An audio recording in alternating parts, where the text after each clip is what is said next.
with the offensive grades. But let's move on to pitching. So for the pitching grades, I mean, I feel like this is a pretty easy one. I think it should be an A plus from everyone. I mean, this has been the best team in the league in terms of pitching. You had Adrian Morejon go down with a Tommy John injury. You had Dinelson Lamet, who's what pitched, is it 3 innings? That's the most he's came in and pitched, or is it still only 2? I think there might be one start where he went 3. And so he hasn't pitched much. Ryan Weathers goes down. He hasn't pitched that much. You have so many injuries, and they are still the best ERA in baseball, third in strikeouts, best in opponent batting average. They've just been tremendous. So, Ryan, what's your grade for this pitching for the Padres? So, of course, Yu Darvish has been the exact ace that we could have hoped for. Snell hasn't even been Blake Snell yet, and once I'm not necessarily saying he's going to be a 1-8 like Cy Young dude, but I still think he's an ace, and he isn't there yet. I'm not worried about him. He's going to get there. Paddock's looking better recently. I mean, if we can get him back to 2019 form, incredible. Ryan Weathers, with the strategy of just never giving up runs, is awesome. I love that one that he's pulled off. Musgrove, no hitter. He's been great. I know he's had a little bit of trouble recently, but he grinded through 5 innings against the Cardinals the other night when he clearly didn't have his best stuff. And then bullpen, dude. I don't want to get through this without talking about Mark Melancon. I mean, he signed, and I was like, all right, Mark Melancon. Okay, I totally know who he is. Obviously, I've known about him since he was traded for Jed Lowry back in 2011. But I didn't, it was all right, 7th inning, whatever. I thought he would be a Craig Stammen guy, where he'd just kind of come in and maybe in a 5-1 game type of thing. Dude's been incredible. I mean, he's going to be an all-star, right? He's given up, 2 runs and blown no saves. Leads the league in saves. There's something in the magical about that San Diego bullpen, from Trevor to Heath Bell to Houston Street to Craig Kimbrell. I can go down the list. Brad Hand, Kirby Yates. Mark Melancon's next up in line. It's awesome. It's so nice to have. You get to the 9th, the fire starts going nuts at Petco. Ball game's about to end. That's the best feeling, and Mark Melancon's been that all year. So he's a huge part of the A+ grade for me. Yeah, I'm gonna give him an A as well. I think the only complaint I have definitely is Blake Snell, because he just hasn't really given us any quality, maybe one quality start so far. But definitely just, because the bullpen has pitched the most amount of innings, but they've been spectacular in doing so. I mean, they haven't let us down yet, I feel like. So, it's funny. I don't think Chase likes him as much, but I want to bring up Tim Hill. That dude has thrown so many games, so many innings. That dude's been our Iron Man. That dude goes in there and he throws great. I mean, we saw him in that Dodger game where, bases loaded. What was it? 1 out or 2? 1 out, and he gets out of it in extra innings. And then we go on to win that ball game. Yeah, what's his name? DJ Peters, something like that. He swung at a high pitch, but it's not like Tim Hill told him to swing at that high pitch. He just threw a good pitch and he swung at it. So, much credit to the bullpen. Obviously, I think everyone's only complaint probably is Blake Snell, but but that's because we gave up a lot for the guy. We're expecting a lot of things out of him. So hopefully Blake Snell comes around. I definitely think he's going to come around and be the ace caliber pitcher that we all thought he would be. But so far, this pitching rotation, this bullpen has been just flat out fantastic, and I couldn't be happier to see it. Yeah, absolutely. For the bullpen, it's definitely an A+. For the rotation, I'm just going to give an A-, just because some of the guys, when they need to perform, just haven't gone the amount of innings that I want to see out of them. I want to see Blake Snell in the 6th inning. I want to see Musgrove continuously make it to the 6th inning, and our back half of the rotation's hit and miss, when they want to be. Paddock was struggling at the beginning of the season. He's doing a lot better now. It's great to see him, continue with that success. And then just kind of where Weathers and Lamet going to be right now, because they've only really thrown a handful of innings and they've kind of piggybacked off each other this last. So until, we get a couple more starters that go continuously 6 innings each time they go out, it's going to stick at an A- for me. Yeah, I definitely like the high grades, and I do think that the bullpen deserves a little bit more credit. I mean, we've seen them come in on bullpen days and just have everyone come out lights out. We've seen a lot of games where they've had to pitch a lot because the starters haven't ended up going that long. Also, at the same time, a lot of the bullpen innings aren't like true bullpen innings where they're basically, like setting 2 starters out there. We've seen that with Paddock and Diaz and Lamet and Weathers. So it's like, is it really like a bullpen, or is it like 2 starters kind of going back and back? And we've also just talked about that earlier today. Me and Isaac did. And we were saying that we love the way they've implemented that. And we think it's a great way to kind of save these guys' arms. So I'm all for that. But we talked about Blake Snell a little bit. And I just want to bring up one stat that I think shows that he's going to definitely bounce back and be a lot better. Maybe he's never going to be a guy that's going to go 7 or 8 innings, but he's a guy that we can expect to go 5 or 6 and give us a really good 5 or 6. And the thing is, maybe, we traded a lot for him and we feel like, he needs to be a guy that goes 7 innings. We just talked about how great the bullpen's been. So if he can go out there and pitch 5 shutout innings, that puts the team in a fantastic spot to win. Like, you might need 1 run to win that game if he goes 5 scoreless innings, because the bullpen's going to come out there and be lights out, especially if they're healthy, because we haven't even seen them fully healthy yet. We've seen Kella out for a lot of time. We just saw Palm got put on the IL, and we hadn't seen him that much this year. I think they're kind of resting Palm a little bit and waiting for him to really let him come out and dominate at right towards playoff time, because we know how great his stuff is, and we know that he looked unhittable in 2020. So if he's back and playing well, this bullpen looks really scary. They could obviously add another arm or 2. I mean, I wouldn't put it past Preller to just get a little greedy at the deadline. So I'm all for it. But the stat I wanted to bring up, his whip right now is 1.54. Through his career, he's a 1.26 whip guy. He's going to reduce the walks. He's not going to be giving up a lot of these hits that he has been.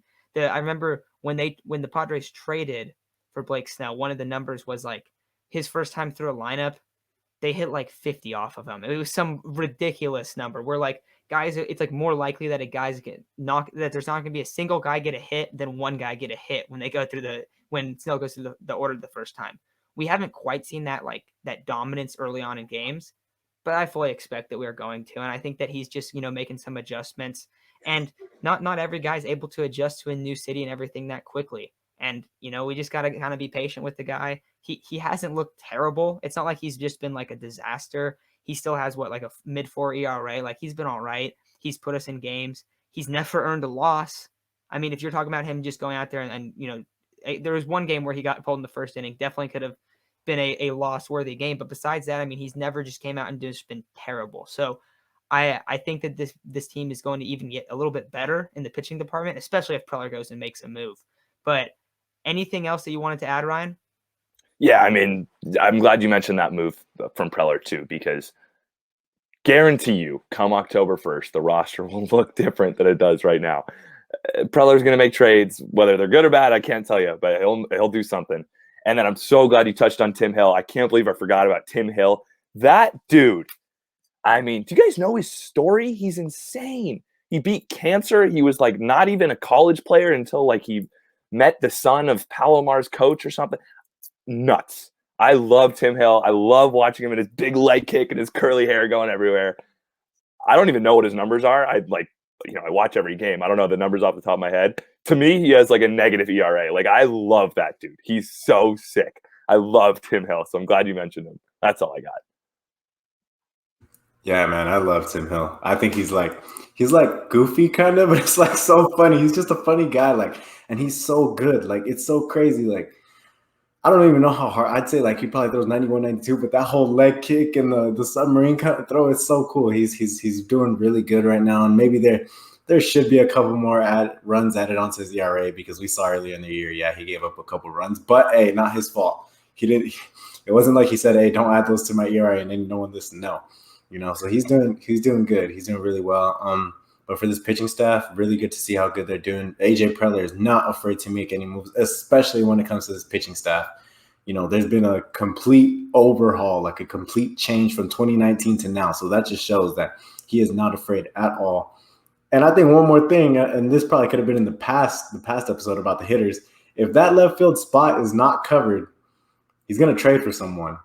So I think Preller knows right now that now is the time to win. I honestly, I can't speak, towards the latter half of the season, but right now we look really good. And not that the Dodgers don't. They're hurt right now, and they'll probably get healthier down the road. But I'm fully confident when I say that we can go toe to toe in a 7-game series with the Dodgers, and it'd probably be a 5 because it's the NLDS, but we can definitely go toe to toe with the Dodgers. Yeah, I just wanted to add one more thing. Austin Adams, man, he's kind of come back from himself. Everybody was like, "Ah, man, why are you throwing Austin Adams out there?" He really struggled when he came back, but dude, he has been solid as of late. I don't think he's given up a run since like past 11, maybe 12 games, and seems like he strikes out every guy he faces right now. So I just wanted to mention him out of the bullpen real quick. Yeah, I definitely like that you bring up Austin Adams. It seems like a lot of times he comes in and it feels like he throws like 12 pitches and strikes out the side like pretty routinely. I don't know what it is, but those innings go by so quick when he comes to the mound. It's just boom, boom, boom, and he looks great recently. I remember there was one game where he got rocked early on, but besides that, he's been a fantastic pitcher. Tim Hill, the high leverage guy, gotta love when he comes in the game because you know it's going to be exciting. I'm going to get out of some jams. So always cool to see that. Also, I did not know his story, so that's really interesting that you brought that up, Ryan. I had no idea. Like that just makes his story him even a lot better to watch and a lot easier of a guy to root for. But the final thing I kind of want to go through: what are your guys' playoff rotations? Whether that's three guys coming in and like an occasional guy that comes in as the fourth guy, if it's a 5-man rotation, 4-man rotation, whatever it is, or if they're going to do something where they're going to have like the piggyback starters. But Ryan started off, man. What's your rotation? I'm all about going into the playoffs with who's hottest. You know, like I think you've seen in years past, teams who's hottest ends up winning the World Series, even if they don't have the most wins in the regular season. So right now, it's hard to say. I really, truly believe Blake Snell is going to turn it around, and I think he's going to be either number 1 or number 2. I think Yu Darvish is the other number 1 or number 2. It's hard to answer right now. If the playoffs started today, I'd go Darvish 1. That goes without saying. Probably Musgrove 2, and then I'd kind of like a Snell Lamet piggyback because righty lefty, and then you can go like Weathers, like Miggy Diaz, Paddock. I don't know. Miggy Diaz, by the way, another guy who's kind of come to nowhere and been good. Like didn't see that coming in 2021. So it's a hard question to ask. I don't dislike the questions. It's fun to think about. But I think that has a lot more to do with how guys look on September 15th than it does May 17th, whatever today is. Yeah, I completely agree with that. It's definitely hard to tell right now. Going based off right now, I would go Darvish number 1, no question, that dude.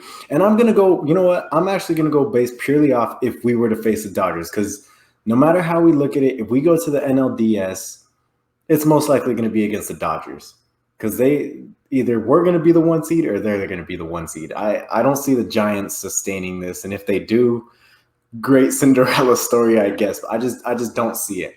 So I see either us or the Dodgers being the 1. And then obviously if one of us wins the wild card, we face the 1. So I'm just going to go purely off if we face the Dodgers. Now in a wild card game, give me Darvish easily. He's going to go probably 6 or 7, no problem. And if it were against the Mets, he'd have to face DeGrom. And there's only one guy in our rotation that I'm fully confident in putting against DeGrom right now, and that's Darvish. Going into a 5-game series, I'm only going to give the first 3. I'd go Darvish 1. I'd still go Snell because I think he did put up a quality start against the Dodgers twice. He had some good starts against the Dodgers. And we saw in the World Series, he got pulled early, but he did have a really good start against the Dodgers.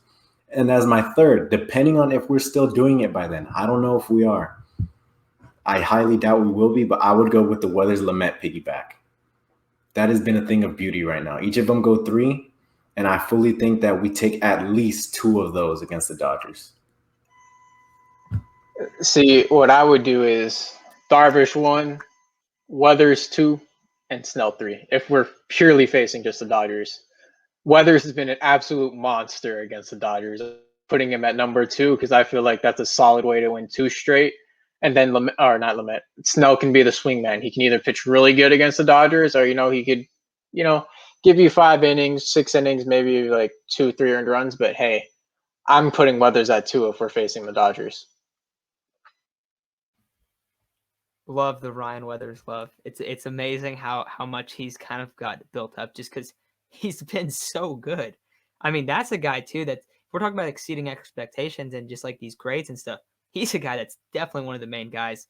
And the only reason I like that kind of that hypothetical is just because like based off what we've seen. Because when the year started, I was like, oh yeah, pretty sure that like Snell's gonna end up being the one. And we've just seen Darvish pitch too good to not say that he's the one. I mean, he's just been amazing. I also think that Musgrove should definitely be talked about in the rotation. And I wouldn't be against a Musgrove Snell game. I mean, if it's a playoff game, you could have just those two guys pitch. There's a very good chance that's the case. So I would like that as well. Don't know who you would start out with. I could definitely see you starting out with Blake Snell and just let him kind of like ride out and just when his pitch count gets high, just kind of what we've seen early in the year, you put Musgrove in and you see if he can take you the rest of the way. I think that's a great way to minimize the runs from the opponent. And I like Chase. I like the bold statement of putting Weathers at 2. I think that's fantastic. But I think that'll do it overall for just these pitching grades and stuff. And I it's exciting. Isaac, one more thing. One more thing. We talk about Ryan Weathers as a guy that's supposed to be ready this year. That's supposed to be better than Ryan Weathers, supposedly. So, I mean, you never know. Maybe we could see him in the rotation soon. That'd be pretty cool to see too. And so, I just wanted to bring him up. So I still fully believe in Mackenzie Gore. Dude's going to be a stud. Yes, we're in on Mackenzie Gore too. I mean, he has the stuff. He has the stuff. We've seen it like how. I mean, look at the guys that get to mentor him once he gets to the big leagues. I mean, I think that's a great crew to be with. I think Darvish is a great guy to kind of just be there and just lead by example, especially a guy that throws a lot of pitches. I know Mackenzie Gore's not out there throwing 16 pitches or whatever it is like Darvish is, but he has a legit like 4 mix. So like having that just kind of like, hey, like, utilize all of your pitches. I think that's a guy that can kind of teach him and mentor him. But I mean, I don't know. I'm just so excited for the rest of this season and to see these arms just keep balling out. You bring up Mackenzie Gore. Wouldn't it be nice to see him and Lamet stuff in one of those games? Have those two guys go at it. So there's a lot of ways this can go. Maybe the Padres trade for another starter. They definitely have a lot of fantastic arms now, but these guys are healthy. They can be as good as anyone. So I think that'll do it for this pitching segment, though.